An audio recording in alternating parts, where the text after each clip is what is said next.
This is a quick one. This is about Charles Bronson. Obviously, you know he had his parole date. He's been in, 40 odd years now. Right, let me tell you something for a fact now. He is not a danger to the public. The only people that he poses a danger to, he doesn't even pose a danger to them. The only people that have got a vendetta against him is those in authority, government, prison ministers, prison governors. These are the people that are stopping him from getting his parole. That's a fact, because they've got a major vendetta against them. You only need to look at it. He was in court a few years ago for allegedly trying to bite a governor's nose off. Absolute bollocks. But when he went into court, he told the jury he'd never bite a governor's nose off because he's a vegetarian.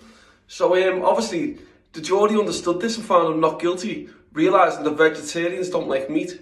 So why is he going to bite a governor's nose off? Makes no logical sense. So he's found not guilty, and apparently the jury were laughing right the way throughout the trial because they realised what a nice, friendly guy he is. Because Charles Bronson doesn't pose a danger to the general public. Yeah, he might pose a danger to the prison officers or prison governors. Because I'll tell you what happens with these bully boy prison officers. You get a minority of them who go around thinking they're on one, trying to terrorise prisoners.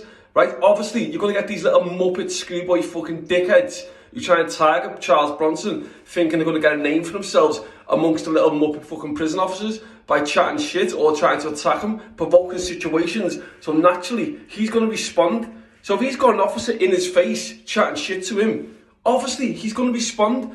I've done it myself. I'm not remotely comparing myself to Charles Bronson whatsoever, but I'm just using the analogy that when I've assaulted prison officers, which is in national newspapers, whatever, right? This has been completely provoked. I've retaliated from a situation that I've been put into with the bully boy officers, fucking scars on my head here, off truncheons, fucking little muppet boy officers telling me to get on your knees. When I turn around and get on my knees, you run in and fucking smash me with a truncheon.